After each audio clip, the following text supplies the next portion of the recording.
Hello, ladies and gentlemen, once more, good morning. You are watching your program, La Revue des Grandes Unes on Equinox Television. Let us start with our traditional press review inside the kiosk. Now we start by the newspaper, the daily newspaper, New Expression, as quoted in French, La Nouvelle Expression. La Nouvelle Expression qui met en sa une, après remboursement de 230 millions, le parquet abandonne les poursuites contre Yves-Michel Fotso. La décision a été rendue hier à Yaoundé au cours de l'audience criminelle du tribunal spécial. Par article à lire en page 3 du journal. Nationalisme tourmenté en bas de page du quotidien La Nouvelle Expression. Il y a 42 ans, Wandé était assassiné. Mais avant, il a rédigé un article prophétique au maquis publié dans La Voix du Cameroun des mois de juin et juillet 1962, dont le journal Le Quotidien La Nouvelle Expression vous livre quelques extraits en pages 10 et 11 de son journal. Opération Épervier, la dernière partie de l'interview de Marafa, ce qui nous unit est plus fort que ce qui nous sépare, dit-il. Article à lire en page 2 du quotidien La Nouvelle Expression qui parle de ce fait divers. Le corps d'un Français retrouvé dans les eaux, Claudio Catignan, a disparu depuis le 17 décembre 2012 au parc national de la Benoué, au niveau du campement du Buffle Noir. Yaoundé, un homme se suicide pour échapper au tribunal. Salomon Abada, chauffeur de navette express, s'est donné la mort dans les toilettes du domicile familial à Elikdjoa. Voilà l'essentiel d'informations parées à la une du quotidien La Nouvelle Expression. Mutation qui met en sa une. Gouvernement Philémon Yan, élu Paul Motazé à couteau tiré. Le Premier ministre traite son secrétaire général d'espions et de bandits au cœur de la discorde, l'accaparement des attributions du Premier ministre par le secrétaire général. Et puis le journal qui revient aussi sur l'opération Épervier en parlant de l'arrêt des poursuites judiciaires contre Yves-Michel Fotso. Le journal signale cependant que la Cour a requis une condamnation pour Tongué Nguéné, l'ancien directeur général des aéroports du Cameroun, accusé de détournement de 550 millions de francs CFA en coaction avec Yves-Michel Fotso. Banditisme. Un soldat du BI vole un téléphone portable en cavale. Benoît Serge Mbala a été trahi par un commerçant. Et à Douala, des fidèles séquestrés dans une église. Ils ont fait les frais d'une mesure préfectorale. Et puis, gouvernance, révélation sur la dissolution du comité de suivi des ressources PPTE. Caduc depuis 7 ans, le comité était un nid de malversation financière. Pour le quotidien Le Messager, en sa une, le quotidien revient sur Marafa Amidou Yaya, magistrature suprême. Marafa prépare déjà l'après-BIA. Une interview à Slate Afrique pour se remettre en selle après sa condamnation. L'article est signé de Joseph Olinga. Et puis, toujours à la une du quotidien Le Messager, affaire ADC, la justice arrête des poursuites contre Yves-Michel Fotso. Le ministre de la Justice qui met donc fin à la procédure après le paiement de la somme détournée par Yves-Michel Fotso. Mangeoire, le fils d'Aïdjo à la tête de l'hôtel Sawa, Mohamed Aïdjo, ambassadeur itinérant, a été installé hier comme président du conseil d'administration de la société hôtelière du littoral. Et puis les biométries, de nouvelles inscriptions annoncées pour les sénatoriales. Le président du conseil électoral a affirmé au cours d'une conférence de presse à Bamenda. Et meeting politique à Foumbot, Issa Chiroma en mission contre Ndamdjoya. Le leader du FNC invite les populations à régner l'UDC et son leader Adamou Ndamdjoya.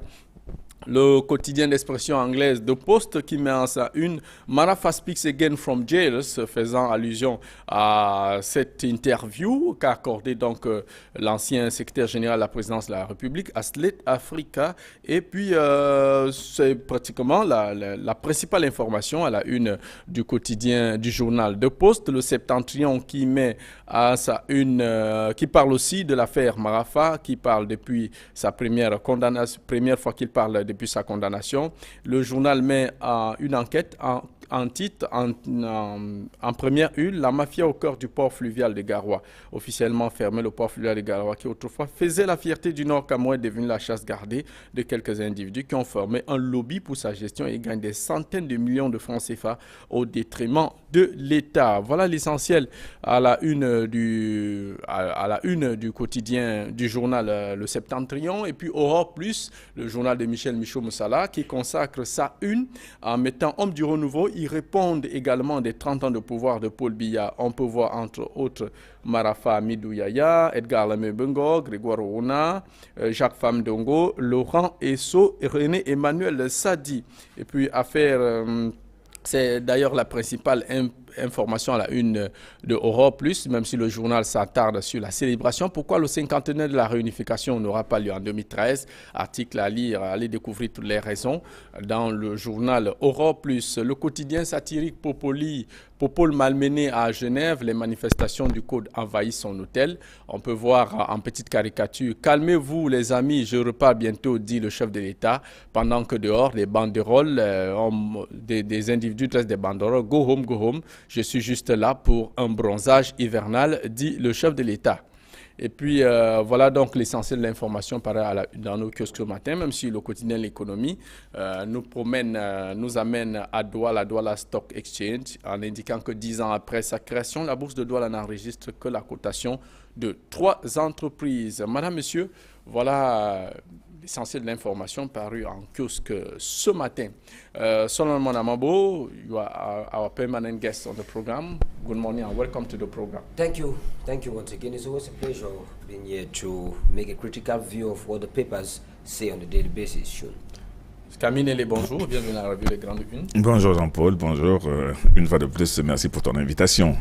L'arrêt des poursuites judiciaires contre Yves-Michel Fotso dans le cadre de détournement en coaction avec le directeur général, l'ancien directeur général des aéroports du Cameroun. Les poursuites ont été arrêtées. Affaire close? Bah oui, affaire close pour ce dossier. Affaire close pour ce dossier puisque ce tribunal spécial a des règles, il a des spécificités. Et l'une de ces spécificités dispose que au cas où de mise en cause rembourse, le président du tribunal peut décider sur autorisation du ministre de la Justice de l'arrêt des poursuites contre les mises en cause. Bon, mais dans l'affaire actuelle où monsieur Yves-Michel Fotso comparaît et inculpé avec monsieur Tongo Nguéné de coaction, le véritable problème c'est de savoir, d'avoir une idée sur la responsabilité individuelle de l'un et de l'autre. Mais toujours est-il que monsieur Yves-Michel Fotso, en décidant de rembourser une partie de l'argent, les poursuites sont arrêtées pour lui, pendant que pour M. Tongo Nguéné, des poursuites, on a requis une peine de prison. Now, Solomon Amabo, is it fair that a court decision should rely on the president thinking to know whether he's going to continue the proceedings yes, or to stop it? Now you must know that the Special Criminal Court is there to try embezzlers, and Article 18 of the laws creating that court stipulates clearly that once you reimburse, the investment charges against you are dropped. So the court is after the Minister of Justice, the court authorities inform the Minister of Justice, and then thereafter the Minister of Justice gives the leeway to the court to drop all the charges. So we want to think the court is doing its job, as the papers reported this morning about the charges of embezzlement drop against Yves-Michel Fotso. Yes, let's say that if it was the only case of that Michel Fotso has, yes, will he be free? He might have been freed. You know, he might have been freed. But you must understand too that we're in a kind of system where it has been reported, rightly or wrongly, that the fight against corruption is a kind of political tool to eliminate political enemies. So it's just because if Michel Fotso has a 25-year jail term, that's why we cannot say for sure whether if he reimbursed the money, he would have been made free because he reimbursed the 230 million CFA francs. But we want to think that the court is actually doing some job. The other day, Mr. J reported how it has so far handled 13 cases, and then other files are in court. So we are seeing the court in action, and we expect that the people will be arrested and pay back what they are alleged to have embezzled. They will eventually be freed if they don't have any other case pending against them. But it depends on the president of the court. Camille Nélé, sur cette affaire, le tribunal qui demande que les poursuites, le président qui demande que les poursuites contre la condamnation de Tongo Nguéné, condamnation peut-être parce qu'il était l'acteur principal? Certainement, c'est pour ça que j'ai parlé tout à l'heure de responsabilité individuelle, parce que dans un dossier, dans un cas d'accusation, surtout en coaction, il est toujours question de déterminer la part de responsabilité de chacun dans ce cas. Et dans ce cas, je pense que compte tenu de la responsabilité de M. Yves-Michel Fotso par rapport à celle de M. Tongo Nguéné, qui n'a peut-être pas remboursé, parce que s'il remboursait, peut-être que s'il avait remboursé, la situation ne serait peut-être pas la même.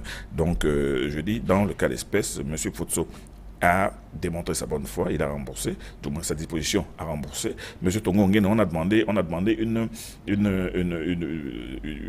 peine de prison, mais seulement, je vais à la suite de Salomon, pour dire que ça ne fait que commencer. C'est le premier cas où on rembourse dans ce tribunal spécial. On va bien voir les centaines d'autres cas, on va voir combien vont rembourser. Et ceux qui ne vont pas rembourser, ceux qui vont bien n'advenir. Non seulement rembourser, voir aussi que deviendra cet argent. Toujours dans cette affaire, est-ce que finalement, lorsque un prévenu ou alors un prévenu reconnaît ou quelqu'un reconnaît avoir pris de l'argent et qu'il veut rembourser, est-ce que ça ne fixe pas directement sa culpabilité et il devrait en répondre aussi? Mais si, en fait, en reconnaissant avoir distrait de l'argent de l'État, on commet un délit, c'est un crime. Mais seulement dans le cadre de cette juridiction spéciale, qui est bien spéciale, avec des attributions spéciales et avec des opportunités spéciales, moi je pense que le débat ne s'ouvre plus. Puisque si, dans son fonctionnement, il est bien disposé, il est bien stipulé que si le prévenu rembourse, le président peut, sur instruction du ministre de la Justice. Donc, so will it not be an opportunity for people to embezzle funds, expecting that before they pay back, yes, they have already exploited the money? That is the problem, because maybe he has invested and then he's coming to pay back the profit of what he had made with public funds. But the issue is, like we said a while ago, where are the funds going to? The funds have been paid. So where are they going to? And then some people, I spoke with a legal mind who found fault with the fact that it depends on the will of the magistrate to write to the Minister of Justice. So it means if the magistrates all in Cameroon don't have that will, finally, if you reimburse the money, you will not still go free. So there are certain aspects in the law which is not quite clear. It seems it's a kind of trap to those who are even going to reimburse or those who are going to be involved in financial scandals. Camille Nélé, parlons à présent du titre à une de mutation, Philémon ayant élu Paul Motazé à couteau tiré. Même si l'article, le journal affirme à sa une que le Premier ministre était son secrétaire général d'espions et de bandits, même quand on parcourt l'article, le journal dit aurait traité selon des sources et des proches du PM. On pouvait s'attendre à ça? Ben oui, dès le moment où M. Motazé, qui soit dit en passant, cela est connu, le neveu du chef de l'État, a été envoyé comme secrétaire général au Premier ministère. Certains avaient vu ça comme une disgrâce. Beaucoup de gens, non, au contraire, c'était plutôt un super secrétaire général. Les gars se sont dit que non, voilà le vrai Premier ministre qui est en train d'être envoyé là-bas. Et beaucoup de gens ont vu dès les premiers actes assez durs qu'a posé M. Motazé, on a vu que ce secrétaire général n'est pas un secrétaire général comme les autres. C'est-à-dire qu'il faut aussi avouer que depuis que M. Motazé est là au Premier ministère, il prend un certain nombre de mesures assez fortes, certainement sans consulter le chef du gouvernement. Et les mesures sont toutes bonnes quand même. Qui sont bonnes parce qu'il faut aussi le dire, M. Motazé, c'est quelqu'un qui, même autant à la CNPS qu'au ministère de l'économie et des finances, qui a posé des actes assez pertinents. Bon, mais maintenant, le véritable problème, c'est que beaucoup de gens sentent que c'est un super secrétaire général qui est là pour, à la limite, dicter la ligne de conduite au Premier ministre. Et cela se dit d'ailleurs dans le Premier ministre. On sait très bien que le véritable patron, c'est M. Motazé. Some collaborators of Prime Minister Mr. Philemon Yang are saying that Mr. Motazé is there to give all the report about what is happening to the presidency of the Republic and the presidency. Well, that's Mutation is saying that there are daggers drawn à couteau tiré. And it's very clear. You remember some weeks ago, the Eden newspaper reported similar conflicts between the Prime Minister and his Secretary General, that is Louis-Paul Motazé.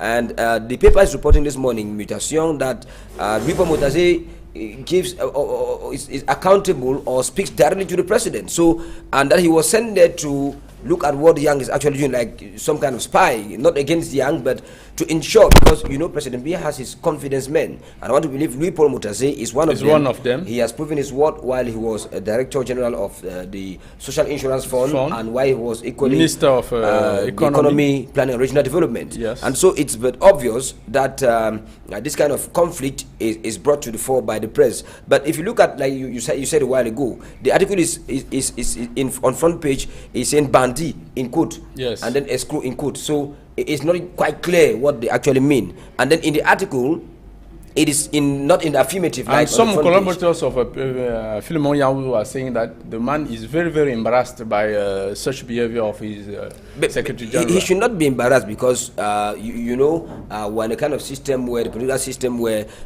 you can be the president of as an association, but power is in the hands of some other person. So it's not surprising because Louis Paul Motaze is a nephew of the president. So that family ties, and the article even says in Invitation that he's also a very competent man. Exactly, he's getting confused between family affairs and the prime minister. So it shows, and this might not be the only ministry where this kind of conflicts do exist. Anywhere there are people who are closer to the president, eventually they give their reports direct to the president without actually passing through the various channels. Kaminele, est-ce que quand on est dans la posture de quelqu'un comme Louis Paul Motaze, il a piloté des gros dossiers, pas en eau profonde, faire de mbalam, du coup il se retrouve au premier ministère où il est quelque peu, semble un peu réduit. Est-ce que rien que le fait qu'il ait déjà eu à piloter certains dossiers ne lui permettent pas de se sentir à l'étroit et prendre aussi des galons? Même tout naturellement. Je ne pense pas. Être secrétaire général du Premier ministère, c'est quand même pas... ce n'est pas une disgrâce comme beaucoup l'ont murmuré. Je vais dire que M. Paul Motaze, regardez par exemple, tout récemment, il a organisé une sorte de séminaire sur la feuille de route. Et dans ce séminaire, j'ai lu, je crois dans Camon Tribune, feuille de route, des ministres n'avaient rien compris. Ça veut dire que jusqu'à présent, cette notion de feuille de route avait était restée quelque peu floue. Et lui, M. Motaze, a organisé un séminaire à l'attention des ministres pour qu'ils recentrent un peu leur perception et leur gestion de la feuille de route. Et moi, il se dit que cette initiative a été prise sans l'aval du Premier ministre, c'est-à-dire qu'il a décidé de le faire, il l'a fait.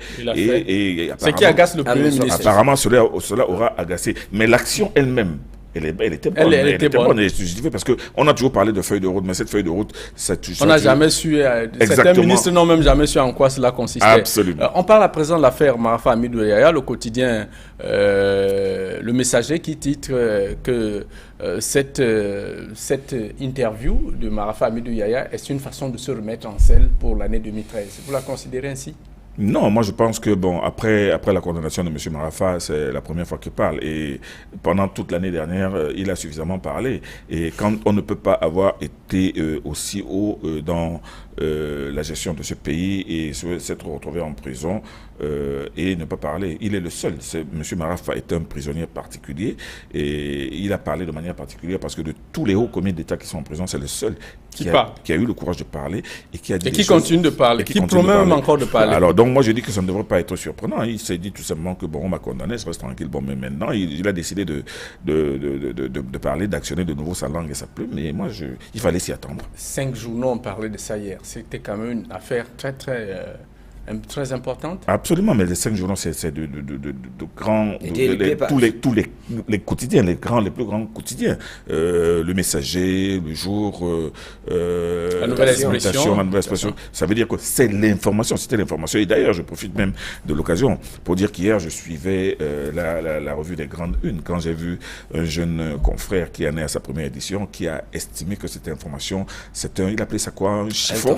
Un torchon. Alors, un jeune confrère qui en est à sa première publication, qui traite une information examinée par 5 grands journaux. Avec les grands éditorialistes. Avec de grands éditorialistes et qui traitent tout cela de torchon. Bon, je ne sais pas si ce sont les écrits de l'interview de Marafa qui part sur Slate Africa. Et Slate Africa, ce n'est pas n'importe quel organe. Donc moi, ce jeune confrère, quand je l'ai entendu traiter cette information de torchon, ça m'a juste fait sourire. Et puis je me suis dit que bon, c'est peut-être l'enthousiasme de la jeunesse, mais c'est tout c'est le seul sentiment d'indulgence que j'ai eu pour ce jeune confrère qui n'a pas su profiter je suis même sûr qu'il n'a même pas lu cette interview. Solomon, we are not going to talk again about that matter. We are talking now about who is he made a meeting in Fumban. They are saying that is a kind of way to send him against Adamu Danjuma. He asked people to not vote the man and support him. Well, Issa Chiroma, he's a kind of songbird, and we don't know his political base.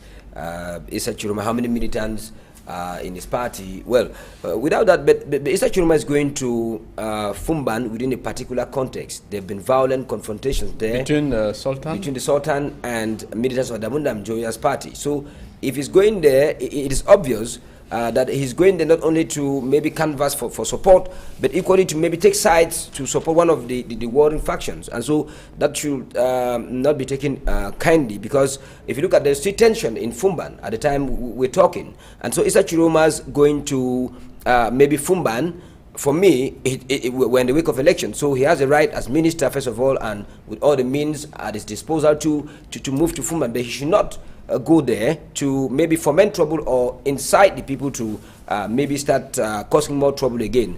You said we should not talk about the Marafa affair, but I want to indicate that La Nouvelle Expression published this morning la dernière partie de l'interview de Marafa.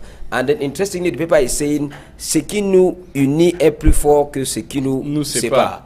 Marafa is addressing the Cameroonian news, and then he cited a series of names, both from East and West Cameroon, praising them for their action, and he still remained very courageous in a kind of way of calling a big such of unity. Rally behind him, and just to link it to Mr. Joey saying Marafa to an extent might be preparing after Biya, because he's concerned in the interview the tone and the mood in which he speaks. He's thinking much about what's going to happen. And he's saying that it's not interesting by Mr. Biya, but for the future. What is going to happen after? So it's very important to note what La Nouvelle Expression to publish on front page about the last part of the interview, which Marafa is talking about 2013. Yes. The year his wishes for 2013. Camille est certainement la dernière intervention. La Nouvelle Expression qui met il y a 42 ans, Enes Wandi a été assassiné, nationalisme tourmenté.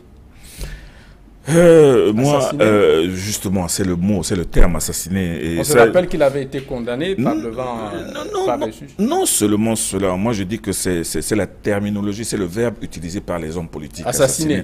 En 1970, quand on a arrêté M. Wandi, il a été arrêté, il a été traduit devant un tribunal, et c'est la justice camerounaise qui l'a condamné à mort.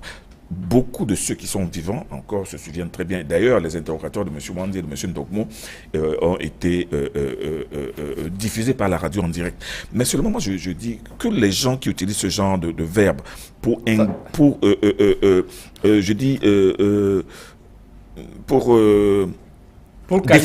déformer le sens de l'histoire. M. Wandi était le chef du maquis de l'UPC dans le Hongkam. Il y a eu des exactions extraordinaires dans le Hongkam dont nous ne ferons pas le détail ici. Et ce n'est qu'après l'arrestation et la condamnation de M. Wandi que ces exactions ont cessé. Mais seulement, je vais vous dire une chose. On ne pourra jamais parler de M. Wandi sans parler de l'action de Monseigneur Ndogmo, qui est parti le chercher du maquis, qui l'a laissé à Mélon et qui est parti. Donc, M. Wandi est passé devant un tribunal. Il a été jugé. C'est la justice camerounaise qui l'a condamné à mort. Il n'a pas été assassiné. Il n'a pas été assassiné. Voilà. Camille Nélé, dans tous les cas, vous reviendrez vendredi. On aura le temps de s'étendre sur ce dossier. Madame, monsieur, la pensée du jour: un idiot pauvre est un idiot riche est un riche. Un idiot pauvre est un idiot riche est un riche. La pensée est de Paul Lafitte. Madame, monsieur, we have come to the end of our program. Let's say tomorrow is another day. We are going to meet for another edition of La Revue des Grandes Unes. Baban, stay tuned on Equinox TV.